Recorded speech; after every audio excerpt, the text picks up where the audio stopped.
കഴിഞ്ഞു പോയിക്കൊണ്ടിരിക്കണോ? എന്നാൽ മൈലക്ഷ്മി മാർക്കറ്റിംഗ് കമ്പനിയിൽ ഡിസ്ട്രിബ്യൂട്ടേഴ്സിൻ്റെ എണ്ണം നോക്കിക്കഴിഞ്ഞാൽ 1% പോലും ഇല്ല. ഇന്ത്യയിൽ ഡയറക്ട് സെല്ലേഴ്സിൻ്റെ എണ്ണം എന്ന് പറയണത് ഇന്ത്യൻ പോപ്പുലേഷൻ്റെ 1% പോലും ആയിട്ടില്ല. അപ്പോൾ 99% ആൾക്കാർ ഡയറക്ട് സെല്ലിംഗ് പോലെയുള്ള ബിസിനസ്സിന് വേണ്ടി കാത്തിരിക്കുന്നു. കൊടുക്കാൻ നിങ്ങൾ തയ്യാറാണോ എന്നുള്ളതാണ് ചോദ്യം. കൊടുക്കാൻ നിങ്ങൾ തയ്യാറാണോ എന്നുള്ളതാണ് ചോദ്യം. ഇപ്പോൾ ബിസിനസ്സിൽ വരുന്ന ആൾക്കാർക്ക് ഒരുപാട് ഫ്യൂച്ചറാണ്. മൈലക്ഷ്മി മാർക്കറ്റിംഗ് കമ്പനിയിൽ ഒരുപാട് ഉൽപ്പന്നങ്ങളുണ്ട്. എല്ലാം ജീവനുള്ള ഉൽപ്പന്നങ്ങളാണ്. മൈലക്ഷ്മി മാർക്കറ്റിംഗ് കമ്പനിയുടെ ശക്തി നമ്മുടെ പ്രോഡക്റ്റാണ്. ആണോ അല്ലേ?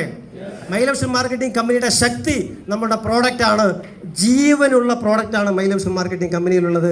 ജീവൻ രക്ഷിക്കുന്ന ഉൽപ്പന്നങ്ങളാണ് മൈലക്ഷ്മി മാർക്കറ്റിംഗ് കമ്പനിയിലുള്ളത്. ഒരുപാട് പേര് ഉപയോഗിച്ച് കാണും. അതിൻ്റെ എക്സ്പീരിയൻസ് സംസാരിക്കുന്ന സമയത്ത് ഞാനും ശ്രദ്ധിച്ചു. അതുകൊണ്ട് നല്ല ഉൽപ്പന്നങ്ങളാണ്. ആരോഗ്യത്തിന് ആരോഗ്യം കിട്ടുന്നു, വരുമാനത്തിന് വരുമാനം കിട്ടുന്നു, പുണ്യത്തിന് പുണ്യം കിട്ടുന്നു. ഇഷ്ടംപോലെ പുണ്യം കിട്ടും ഈ ബിസിനസ് ചെയ്താൽ. കാശ് മാത്രമാണ് ലോകം എന്നല്ല അത് പറഞ്ഞതിൻ്റെ അർത്ഥം. അതിലും കടന്നൊരുപാട് കാര്യങ്ങളില്ലേ. ഒരുപാട് ആൾക്കാർക്ക് ഈ പ്രൊഡക്റ്റ് കൊടുത്തുകൊണ്ട് ഹോസ്പിറ്റലിൽ നിന്ന് തിരിച്ചയച്ച ആൾക്കാർ പോലും നമ്മുടെ പ്രോഡക്റ്റ് കഴിച്ചിട്ട് സുഖമായി ജീവിക്കുന്ന ആൾക്കാരെ നിങ്ങൾ കണ്ടിട്ടില്ലേ? ഇതിനേക്കാൾ പുണ്യം വേറെന്ത് വേണം? പല സ്ഥലങ്ങളിലും പോകുമ്പോൾ ഓടി വന്ന് കാലിൽ വീഴുക. നിങ്ങളുടെ പ്രോഡക്റ്റ് കൊണ്ടാണ് എൻ്റെ ഭർത്താവ് ജീവനോടെ ഇരിക്കുന്നത്, നന്ദി സാറേന്ന്. നമ്മൾ എന്ത് ചെയ്തിട്ടാ?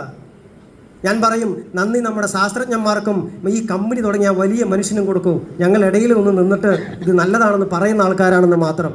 അതുകൊണ്ട് നെക്സ്റ്റ് ജനറേഷന് മിസ്സാക്കാതിരിക്കാനുള്ള ഏറ്റവും വലിയ ഓപ്പർച്യൂണിറ്റി ആയിട്ട് മൈലക്ഷ്മി ഓപ്പർച്യൂണിറ്റി നിങ്ങൾ കാണുക. ഇതാണ് റൈറ്റ് ടൈം. ഈ റൈറ്റ് ടൈമിൽ ഡിസ്ട്രിബ്യൂട്ടർ ആവുന്ന എല്ലാവർക്കും മലപ്പുറത്തിൽ ഹാളിനെ ഒന്ന് AC ആക്കാൻ നോക്കണം കേട്ടോ. അപ്പോൾ കമ്പനി ഇവിടെ വേറെ ഇല്ലേ? ശരി, എന്തായാലും മലപ്പുറം മീറ്റിംഗ് ഹാള് എനിക്ക് ഒരുപാട് ഇഷ്ടപ്പെട്ടു. ഞാൻ നേരത്തെ പറഞ്ഞ പോലെ ഇത്രയും ക്രൗഡായിട്ട്, ഇത്രയും തിരക്കിൽ, ഈ വേർത്തൊഴുകിയിട്ട് ഇത്രയും പേര് സീറ്റിലിരിക്കുക എന്ന് പറയുന്ന സമയത്ത് എനിക്ക് കാണുമ്പോൾ വിഷമമുണ്ടെങ്കിലും ഉള്ളിലൊരു സന്തോഷമുണ്ട്. കാരണം ഒരു ഡിസ്ട്രിബ്യൂട്ടറെ കിട്ടുമെന്ന് പറഞ്ഞ് കഴിഞ്ഞ 10 കൊല്ലം റോഡിൽ കൂടെ നടന്ന ഒരാളാണ് ഞാൻ. ഒരാളെ കിട്ടുമോ, ഒരാൾ ഡിസ്ട്രിബ്യൂട്ടർ ആവുമോ എന്ന് പറഞ്ഞിട്ട്. പക്ഷേ ഇന്ന് ഓരോ മീറ്റിങ്ങിന് പോകുമ്പോഴും ഇതുപോലെ മീറ്റിംഗ് ഹാളുകൾ നിറഞ്ഞ് കവിയുന്ന അവസ്ഥയാണ് 10 കൊല്ലങ്ങൾക്കപ്പുറം മൈലക്ഷ്മി മാർക്കറ്റിംഗ് കമ്പനിയിൽ കാണാറുള്ളത്. എനിവേ, നെക്സ്റ്റ് ടൈം ഞാൻ ഇവിടെ വരുന്ന സമയത്ത് നിങ്ങളെല്ലാവരും ഡിസ്ട്രിബ്യൂട്ടേഴ്സ് ആവട്ടെ. നല്ലൊരു ന്യൂ ഇയർ കൂടെ ഈ സമയത്ത് ഞാൻ നേരാൻ ആഗ്രഹിക്കുന്നു. ഈ മീറ്റിംഗ് കോർഡിനേറ്റ് ചെയ്ത എല്ലാ ലീഡേഴ്സിനും, ഫ്രണ്ട് ലൈനിലിരിക്കുന്ന എല്ലാ ലീഡേഴ്സിനും, ഡിസ്ട്രിബ്യൂട്ടേഴ്സിനും, ഇനി ഡിസ്ട്രിബ്യൂട്ടർ ആകാൻ പോകുന്ന എല്ലാവർക്കും നന്ദി പറഞ്ഞുകൊണ്ട് അവസാനിപ്പിക്കുന്നു. Thank you very much.